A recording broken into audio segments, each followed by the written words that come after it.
رسوله الكريم أما بعد أعوذ بالله من الشيطان الرجيم بسم الله الرحمن الرحيم يا أيها الذين آمنوا اتقوا الله وكونوا مع الصادقين صدق الله العظيم زندگی دی ہے تو جینے کا ہنر بھی دینا، زندگی دی ہے تو جینے کا ہنر بھی دینا، پاؤں بخشے ہیں تو توفیق سفر بھی دینا، پاؤں بخشے ہیں تو توفیق سفر بھی دینا۔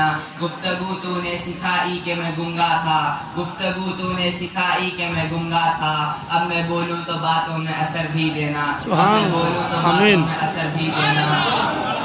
محترم حضرات، دور دراز سے اس محفل میں تشریف لانے والے مہمانان عزام اور میرے بھائیوں اور بہنوں، میں نے آپ کے سامنے قرآن مجید کی ایک چھوٹی سی آیت تلاوت کی ہے۔ اس کا ترجمہ یہ ہے: اے ایمان والو، اللہ سے ڈرو اور صادقین کی صحبت اختیار کرو۔ اس آیت میں لوگوں کو صادقین کے ساتھ رہنے کا حکم دیا گیا ہے۔ اس آیت سے یہ بھی ثابت ہوتا ہے کہ ہر دور میں نیک اور اللہ والے لوگ رہیں گے۔ یہ ایسے ہی ہے جیسے کوئی باپ اپنے بچوں سے کہے کہ روزانہ دودھ پیا کرو اور وہ دودھ کا انتظام نہ کرے تو وہ باپ ظالم ہوگا۔ اسی طرح اللہ تبارک و تعالی اپنے بندوں کو متقیوں کے ساتھ رہنے کا حکم دیتے ہیں، تو ہر زمانے میں متقیوں کو اور اللہ والوں کو پیدا کرنا اس کا کام ہے۔ اگر آج کوئی شخص یہ کہے کہ اللہ والے موجود نہیں ہیں تو وہ اس آیت کا منکر ہوگا۔ البتہ یہ بات الگ ہے کہ اللہ تبارک و تعالی ہر زمانے کے حساب سے الگ الگ اللہ والوں کو پیدا کیا۔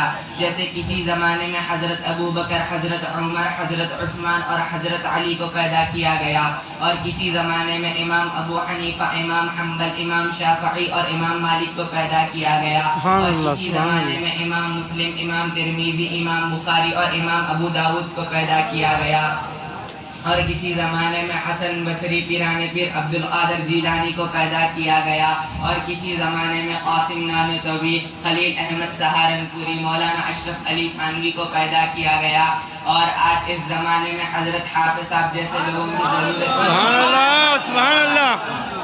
اللہ والے کہاں ملیں گے؟ ایک اہم بات سن لو کہ بہت سے اللہ والے ہمارے بازو میں ہی رہتے ہیں مگر ہم انہیں نہیں جانتے، ہمارے ساتھ میں ہی رہتے ہیں مگر ہم انہیں نہیں پہچانتے۔ آپ نے ہندوستان کے مغل بادشاہ شاہ جہاں کے بارے میں تو سنا ہی ہوگا۔ جب ان کا آخری وقت آیا تو ان کی اولاد میں سلطنت کو لے کر اختلاف ہوا۔ ان کی اولاد میں ایک تو دارا شکوہ تھا اور دوسرے اورنگزیب۔ دونوں حکومت چاہتے تھے۔ اورنگزیب نیک انسان تھے اور حکومت سے دین کو تقویت دینا چاہتے تھے، اور دارا شکوہ غلط کار صوفیوں میں رہ کر آزاد منشی ہو گیا تھا۔ ایک مرتبہ دہلی میں ایک بزرگ تشریف لائے اور ان کی شہرت ہو گئی کہ ایک مستجاب الدعوات بزرگ تشریف لائے ہیں۔ ان سے حکومت کے لیے دعا کروانے پہلے دارا شکوہ پہنچا اور ان بزرگ صاحب سے ملاقات کی۔ ان بزرگ صاحب نے شہزادے کا استقبال کیا اور کہا کہ میری گدی پر بیٹھ جاؤ۔ شہزادے نے براہ ادب انکار کر دیا اور سامنے بیٹھ گئے۔ باتیں ہوتے رہی۔ رخصت کے دارا شکوہ نے عرض کیا، حضرت دعا فرمائیے کہ میرے باپ کی حکومت مجھے مل جائے۔ حضرت نے فرمایا، ہم نے آپ کو ہماری گدی پر بٹھا کر حکومت دینا چاہیے مگر آپ نے انکار کر دیا، اب آپ کو حکومت نہیں ملے گی۔ دارا شکوہ وہاں سے افسوس کرتا ہوا چلا گیا۔ کچھ دیر بعد اورنگزیب تشریف لائے حضرت سے دعا کروانے کے لیے اور ان بزرگ صاحب سے ملاقات کی۔ ان بزرگ صاحب نے شہزادے کا استقبال کیا اور کہا کہ میری گدی پر بیٹھ جاؤ۔ پہلے تو اورنگزیب نے انکار کر دیا، پھر حضرت کے حکم پر گدی پر بیٹھ گئے۔ باتیں ہوتے رہی۔ رخصت کے وقت اورنگزیب نے بھی عرض کیا، حضرت دعا فرمائیے کہ میرے باپ کا تخت و تاج مجھے مل جائے۔ حضرت نے فرمایا، ہم نے اللہ کے حکم سے ہماری گدی پر بٹھا کر آپ کو حکومت دے دی مگر تاج ہم نہیں دے سکتے، بلکہ آپ کا وہ غلام جو آپ کو روزانہ وضو کرواتا ہے، وہ اگر آپ کے سر پر امامہ رکھ دے تو آپ کو تاج بھی مل جائے گا۔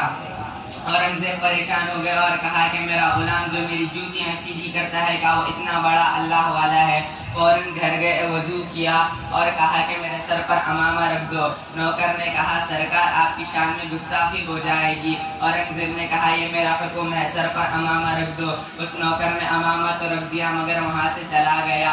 لہٰذا آج بھی اللہ والے موجود ہے، صرف پہچاننے والی آنکھ چاہیے۔ محترم حضرات، اگر کوئی شخص ہدایت نہ پانا چاہے تو اس کے لیے حضور کا معجزہ بھی کام نہ آئے گا۔ دعا فرمائی کہ اللہ تعالی مجھے آپ کو اور تمام مسلمانوں کو دین کی صحیح سمجھ عطا فرمائے اور اپنے سچے اور حقیقی ولیوں سے فیوزات اور برکات حاصل کرنے کی توفیق عطا فرمائے. میں اپنی تقریر کو ان اشعار پر ختم کرنا چاہتا ہوں. حق بات جب بھی کوئی انسان بولتا ہے گویا اس کی زبان سے قرآن میں بولتا ہے.